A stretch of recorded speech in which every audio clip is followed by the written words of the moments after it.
It was supposed to be my 21st birthday, the night I finally felt seen. But when the lights dimmed and the cake appeared, the candles didn't spell my name, they spelled my brother's. Laughter echoed as my mother hissed, "Stop being jealous, Clara." I smiled, but inside, something broke. That night, they shoved me out into the freezing dark, calling me ungrateful. I stumbled away with only my bag, unaware that inside it lay a secret my family never expected.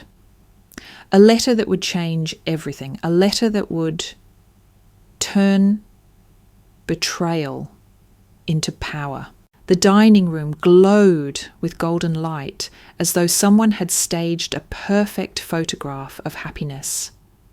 Balloons hovered near the ceiling, streamers curled across the polished table, and every chair was filled with relatives in bright clothes and brighter smiles. My parents stood at the centre, their arms wrapped around each other, like the king and queen of this carefully crafted kingdom. For a fleeting second, I thought maybe tonight would be different. Maybe my birthday would finally feel like mine. The music dimmed, the lights lowered, and I leaned forward in anticipation. My hands trembled with nervous excitement. The cake was wheeled out on a silver cart, surrounded by sparklers. My heart pounded until I saw the frosting in bold blue letters. It didn't read, "Happy 21st, Clara." Instead, it read, "Congratulations, Ethan." The room erupted in applause. Glasses clinked, voices cheered, and my brother rose from his seat, bowing as though the night had always belonged to him. My smile froze, sharp and painful, like glass pressed against my skin. I clapped along, pretending, but inside something fractured. "Isn't it perfect?" my mother said, beaming at the crowd. She turned to me with that sweet, poisonous smile. "Clara, isn't this wonderful? Tonight is about Ethan's big achievement. You must be so proud of him." I swallowed hard. My chest burned with words I couldn't say. Proud? Proud that my own birthday had been erased in front of everyone I knew? My father's hand landed on my shoulder, heavy as an anchor. "Don't sulk," he murmured, his voice sharp enough for only me to hear. "Be grateful your brother makes this family look good." The weight of his palm pressed me further into silence. I nodded, my throat tight, my lips shaping a smile I didn't feel. Across the table, Ethan's grin widened. He stood taller, soaking in the spotlight, and then walked over to me. His arm draped around my shoulders, the gesture casual, almost affectionate. But his voice was venom, low and cruel. "You'll never be more than a shadow, Clara. Tonight proves it." I froze, my jaw stiff. My eyes flicked toward the cake, my brother's name glowing in frosting under candlelight. For a moment I felt like a ghost at my own funeral, invisible, erased, existing only to fill a seat. The applause swelled again as Ethan lifted a knife, slicing the cake while the room cheered. My stomach twisted. The air smelled of sugar and smoke, but it choked me. I pressed my nails into my palm just to feel something real. And then I noticed the phone. A cousin had propped it up against a glass, live streaming the entire event. My humiliation was being broadcast in real time, my silence captured for strangers to dissect. The screen glowed with hearts and comments, a blur of emojis and laughter. I looked away, blinking fast, trying to hold the tears inside. If I cried, they'd only call me jealous. If I spoke, they'd call me bitter. So I stayed quiet, swallowing every word, every protest, until my tongue felt numb. "Smile," my mother whispered, leaning toward me with her perfect lipstick grin. "People are watching. Don't embarrass us." I obeyed, curling my lips upward like a marionette pulled by invisible strings. My cheeks ached with the effort, but the camera caught what it needed, the image of a happy family, united in celebration. Ethan raised his glass. "To me," he announced, laughter booming around him. Everyone joined, except me. My glass sat untouched on the table, beads of condensation dripping down its side. My hands remained clasped together, hidden under the tablecloth, trembling. The live stream's comment section flickered again.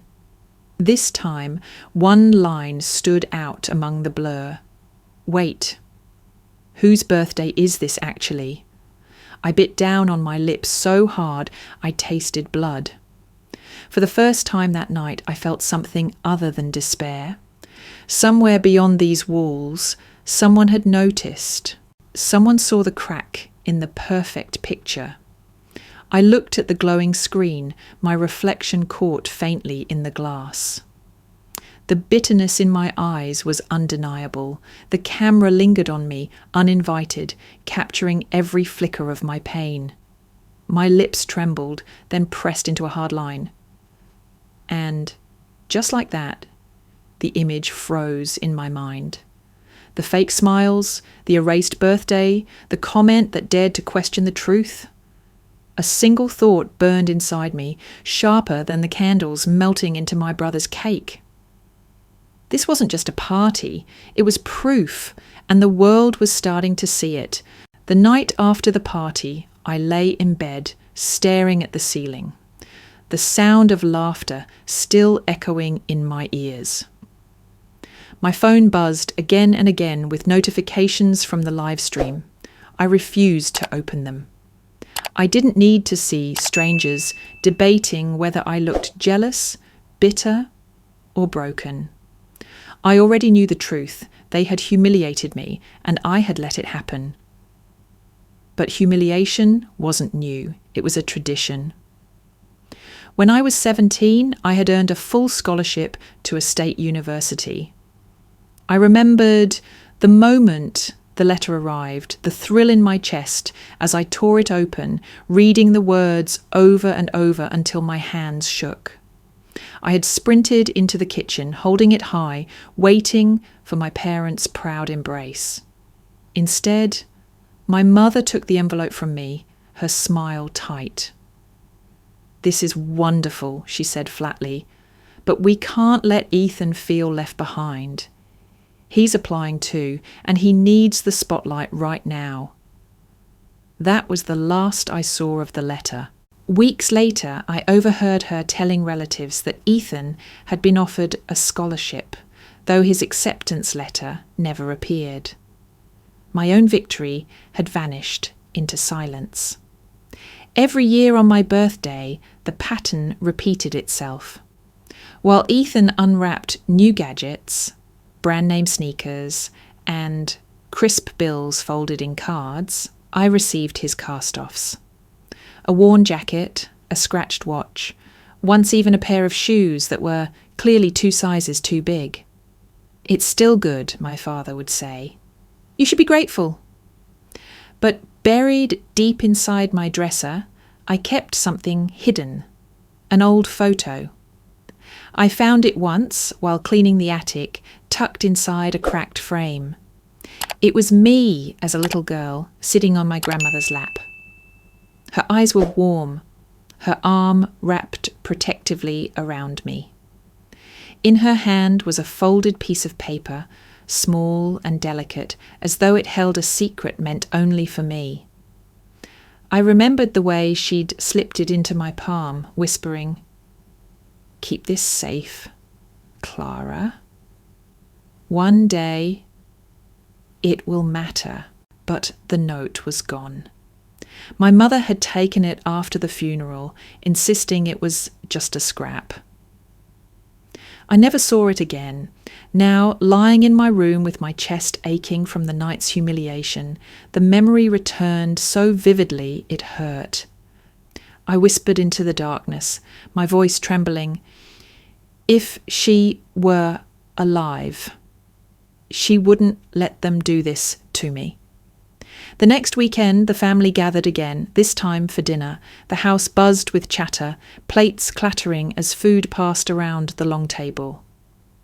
I kept my eyes on my plate, shrinking into the background. Maybe if I stayed silent, no one would notice me, but Ethan always noticed. "Look at her," he announced suddenly, his voice booming across the table. "Still sulking because my success overshadows her life." Laughter rippled around the table. My fork froze in midair, my hands shaking. "She's just jealous," Ethan went on, raising his glass. "She always has been. Clara can't stand that I'm the one carrying this family's name, while she's, 21 with nothing to show for it?" The words sliced into me like knives. My vision blurred, and for a moment I thought I might faint. I lowered my head, willing myself not to cry. The sting in my eyes burned, and I hated myself for giving them the reaction they wanted. But then a voice cut through the noise. "That's not true." The table fell silent. It was Aunt Linda, my father's sister. She set her fork down and looked straight at Ethan. "You speak as though you're flawless, but I know about your debts. Everyone thinks you're so successful, but the truth is you're drowning in loans." Gasps echoed around the room.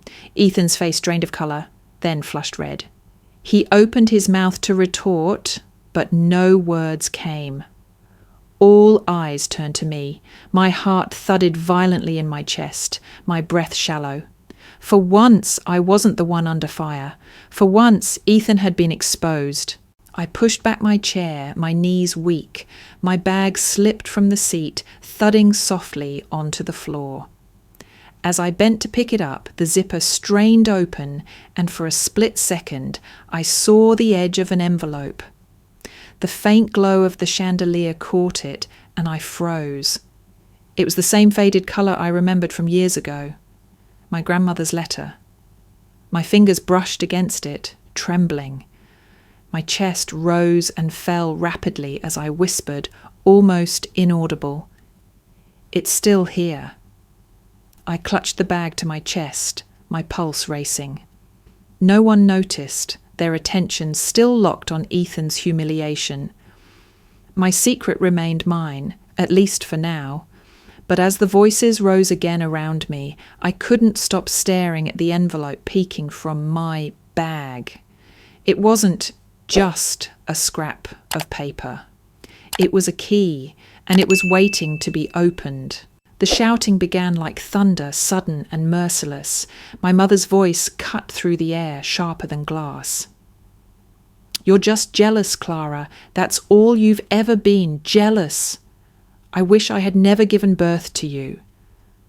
Her words slammed into me with the force of a blow. My breath caught in my throat. I stood frozen in the living room, surrounded by faces, family, neighbours, people I had known my whole life, watching me unravel. My father stepped forward, his expression as cold as a stone. "Enough," he said flatly. "You're no daughter of mine. Get out of my house, tonight." The room gasped, though no one spoke against him. All those eyes fixed on me, some full of pity, some of quiet agreement. I could feel the walls pressing in, the air thick with judgment. I opened my mouth to speak, but Ethan moved faster. His phone glowed in his hand, its red light blinking.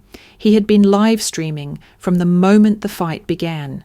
His voice rose with theatrical fury. "See? She doesn't care about us. She only wants to ruin everything. Look at her. This is what ungratefulness looks like." He shoved me toward the door, one hand gripping my shoulder with bruising force. I stumbled, clutching my bag tight, my pulse pounding. "Ethan, stop," I whispered, though my voice shook too much to sound strong. He leaned close, his smile cruel. "No, Clara, this is perfect. The world deserves to see who you really are." The door swung open. Rain poured down, sheets of water hammering against the porch. He pushed me out into the storm, the camera following. Behind me, my mother's voice shrieked one last insult. "Don't come back, ever." The door slammed, and I was alone. I staggered down the steps, the rain soaking me instantly. My bag grew heavy against my shoulder, the fabric clinging to my skin. I could hear laughter echoing from inside, muffled but still sharp enough to slice into me. My chest heaved as I broke into a run, the storm swallowing me whole. The street lights blurred in the downpour, my hair plastered against my face, tears mixing with the rain until I couldn't tell where one ended and the other began. I clutched my bag to my chest, desperate to keep it safe. Water seeped through the zipper, dampening the envelope within. I caught a glimpse of it, ink smearing faintly against the paper. For one terrifying moment, I thought it would dissolve entirely, the last piece of my grandmother's love melting away in the storm. I collapsed onto the curb, the water rushing past my feet. My breath came in ragged sobs. I buried my face in my hands, trembling, my whole body aching with exhaustion and grief. I wanted to disappear, to sink into the pavement and never rise again. The rain roared louder, drowning everything. And in that chaos, I whispered to myself, broken and small, maybe they're right, maybe I am nothing. For a long time I stayed there, shivering, my mind teetering on the edge of surrender. But then my fingers brushed the envelope again, cold and damp, but still intact. My grandmother's handwriting peeked through the blur, steady and elegant despite the years. My heart clenched. With shaking hands, I pulled it free and tore it open. Inside, the ink had bled at the edges, but the words were clear. My dearest Clara, if you are reading this, it means they have finally broken you, or tried to, but listen to me. You are not broken. You are stronger than they know.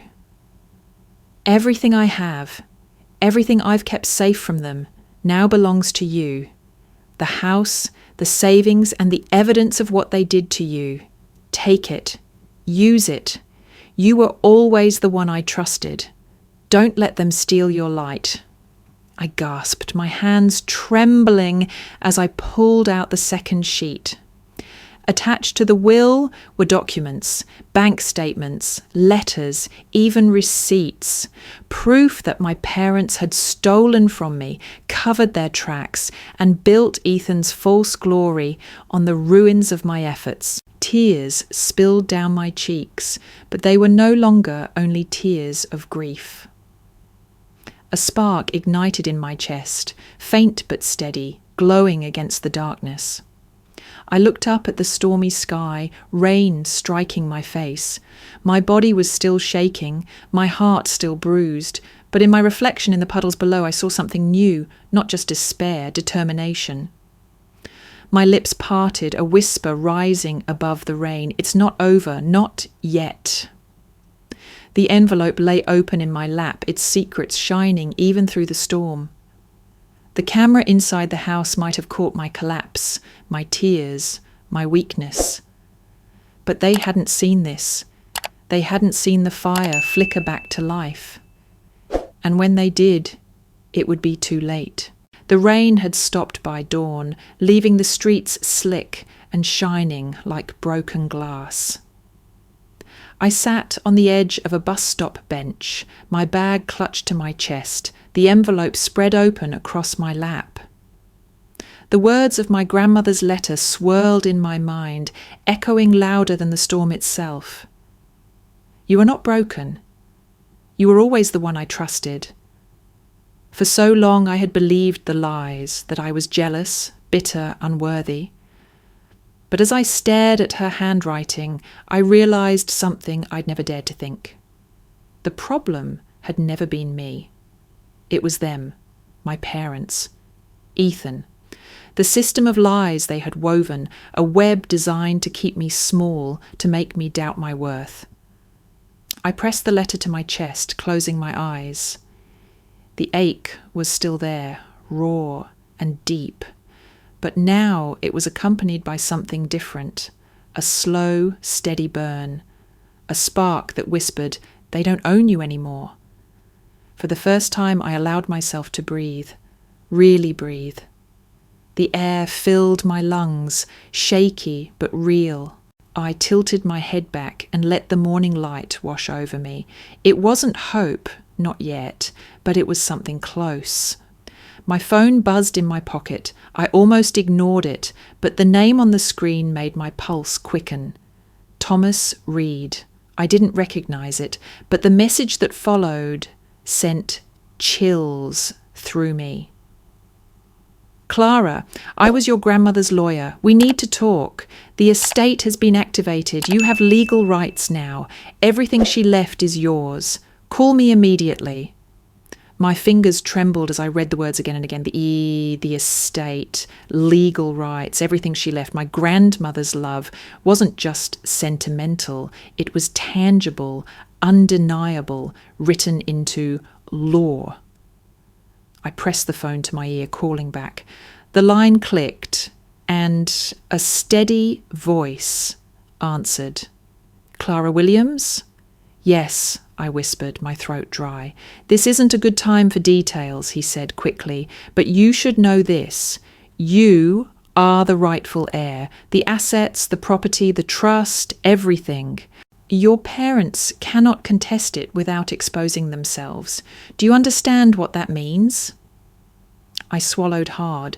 My voice shook as I asked, "If I make this public, what will happen to them?"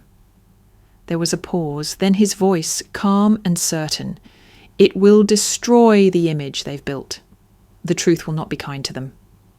I lowered the phone, staring at the letter in my lap. My grandmother's words blurred with Thomas's voice. A storm brewed inside me, fear and anger colliding with a dangerous kind of hope. That night, I spread everything across the small motel desk. The letter, the documents, my phone. I scrolled through saved messages from my parents, their words sharp and dismissive. I rewatched Ethan's live stream. Every insult immortalized online. I took screenshots, recordings, backups. Piece by piece, I built a record of their cruelty. While I worked, Ethan's social media accounts blared with arrogance. He posted photos of himself at dinners, in tailored suits, raising glasses to crowds of adoring fans, but arrogance is careless. Buried in his posts were slips, receipts visible in the background, mentions of meetings he never attended, timelines that didn't add up. Proof of lies. I catalogued everything. My hands steady now. This wasn't just survival anymore, it was preparation. And then something unexpected happened. One night, while scrolling through the endless replay of Ethan's live stream, I noticed the comments. Among the flood of heart emojis and laughter, a different thread had formed, viewers asking questions. Wasn't it her birthday? Why did her parents say that? She looks terrified. The thread grew, spreading beyond the stream. A hashtag appeared. Justice for Clara. At first it was small, but then it spread like wildfire. Strangers clipped moments from the video, slowed down my father's sneer, my mother's venomous words, Ethan's cruel smile. They compared it to my silence, my trembling hands. The internet did what it always does. It found the cracks in the facade. I scrolled through post after post, my chest tight with disbelief. For the first time, people saw me, not as jealous or bitter, but as someone wronged. Someone surviving. My reflection caught my eye in the motel mirror. My hair was still damp, my eyes still red, but there was something new in them. A glimmer I hadn't seen before. I stood walking closer to the glass. My own face stared back, bruised but alive. I leaned forward, whispering to the girl I saw there. Tonight was their celebration. Tomorrow will be mine. The night of reckoning is coming. The mirror held my gaze, steady and unflinching. For the first time I believed the words, and I wasn't afraid anymore. The ballroom glittered with chandeliers, cameras flashing like bursts of lightning. Rows of journalists filled the seats, their microphones poised, lenses focused on the stage where my family sat beneath a banner that read, "Celebrating Ethan Williams, a legacy of excellence." My parents smiled like royalty, Ethan basked in the glow, and I stood in the shadows of the back entrance, clutching the envelope in my hands. I had rehearsed this moment over and over in my mind.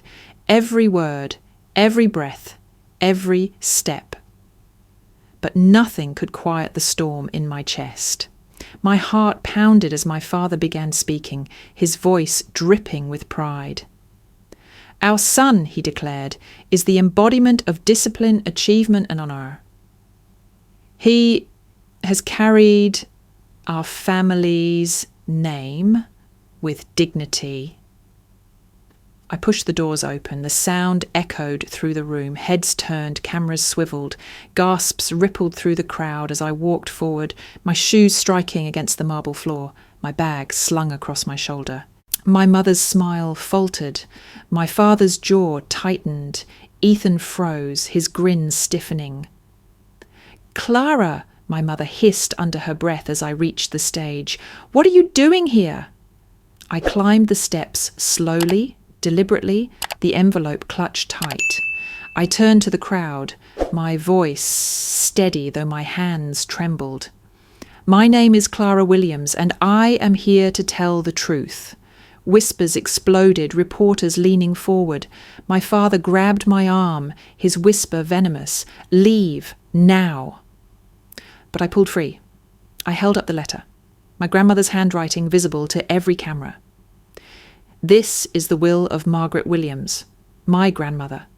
She left her entire estate to me. Not Ethan, not my parents, me, along with evidence of the lies they've told for years." The room erupted, shouts, camera flashes, voices colliding. Ethan leapt to his feet, red with fury. "You're lying. You're pathetic. You've always been jealous, always dragging us down. You think anyone cares about you? You're nothing.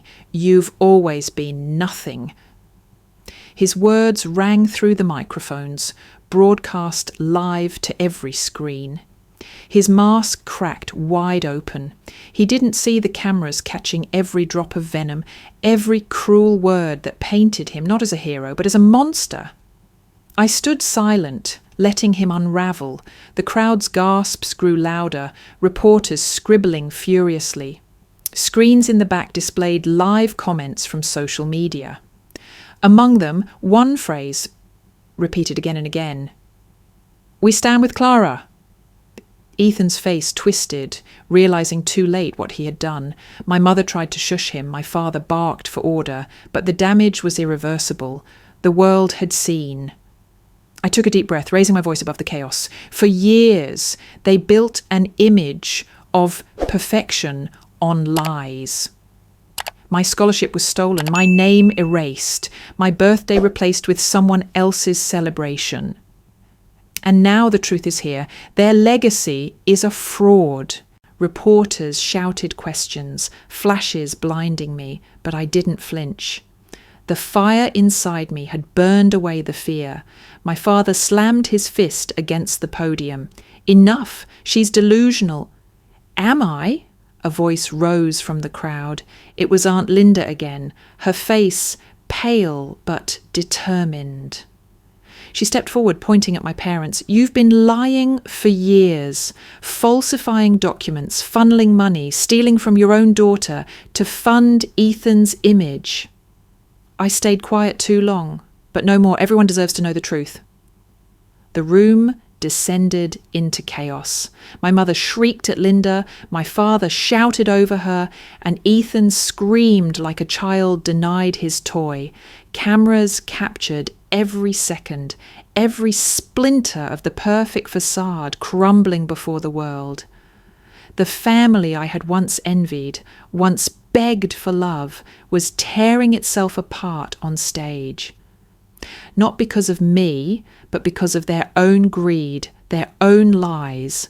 I looked at them one last time, my mother clawing at my father, my brother raging into microphones, my father red-faced with fury, and I felt nothing but clarity. This was the reckoning. The noise rose behind me as I turned. Step by step, I walked off the stage, through the blinding flashes, past the reporters shouting my name. The ballroom shook with anger and betrayal, but above it all came another sound, applause. It started small, then grew louder, rippling across the room and beyond. My phone buzzed in my pocket and I glanced down at the screen. Hashtags scrolled faster than I could read, the top one burning bright across every feed. Justice for Clara.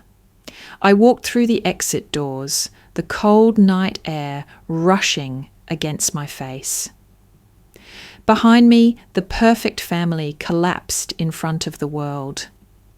Ahead of me, for the first time in my life, stretched freedom, and I didn't look back. The courthouse was quiet when the final ruling came. Papers shuffled, the judge's voice steady, impartial. The estate of Margaret Williams is hereby transferred in full to her granddaughter, Clara Williams. The words echoed inside me, filling the hollow places where doubt had lived for years. I signed the documents with a trembling hand, my name etched in ink where theirs once reigned. No more shadows, no more theft. For the first time, something truly belonged to me. Outside, reporters gathered, microphones thrust forward, questions flying like arrows. Clara, how does it feel? What will you do with the estate? Do you have anything to say to your family? I didn't answer. I walked past them, the letter pressed against my chest like armour. My silence was louder than any response. Meanwhile, the fallout struck home. My parents' finances crumbled as the truth surfaced. Years of manipulation, fraud, and lies unravelled in public records. Creditors circled like vultures. Ethan's sponsorships evaporated, his contracts dissolved, his followers turning on him one by one. The golden boy had become a cautionary tale. I watched from afar, not with glee but with detachment. This was not revenge, it was consequence. Then one evening he appeared. I just finished a meeting with Thomas, reviewing documents in my grandmother's old study, when the knock came. I opened the door to find Ethan standing there. His suit was wrinkled, his eyes bloodshot, his arrogance stripped bare. For a moment, he looked like a child again, not the man who had shoved me into the rain. "Clara," he said, voice hoarse, "please, you have to help me." I didn't answer. He stepped forward, desperation dripping from every word. "I know I've been cruel. I know I hurt you. But I'm drowning. I'm begging you, just a loan, a second chance, please." The silence stretched between us. I studied his face, searching for the brother I had once loved, but all I saw was a man reaping what he had sown. Finally, I spoke, my voice quiet but firm. "You never saved me when I was drowning, and I will not save you now." His eyes widened, as though he hadn't expected me to be capable of refusal. For once, I was the one holding power. I stepped back, closing the door slowly, deliberately. Through the crack, I gave him one final look. I'm free. The door shut with finality, his figure swallowed by the night. Days turned into weeks, and the noise of scandal began to fade. My name remained, though, not as the scapegoat, but as the survivor. I inherited not just wealth, but possibility. With it, I began to build something new. I opened a foundation in my grandmother's name, one dedicated to those who had been silenced, overlooked, erased by families that claimed to love them. Scholarships for students like me, shelters for those cast out, legal aid for voices crushed under power. Each step stitched my wounds into something stronger, something that belonged not just to me, but to everyone who had ever felt invisible. Yet in quiet moments, when the noise of rebuilding dulled, I let myself rest. I rented a small apartment, filled it not with grandeur, but with peace. I learned to cook for myself, to read by the window in silence, to laugh without fear of being mocked. And when my next birthday arrived, I bought a cake. It wasn't extravagant, just chocolate, frosted simply, with 22 candles. I placed it on a small wooden table, the lights dimmed, the room empty, but full in its own way. I sat alone, the flames flickering across my face, shadows dancing on the walls. I stared at the candles, waiting for the instinct to close my eyes, to whisper a wish, but none came. Instead, I leaned forward and blew them out, smiling as the smoke curled upward into the dark. Because for the first time in my life, I didn't need to wish. The wish had already come true, freedom.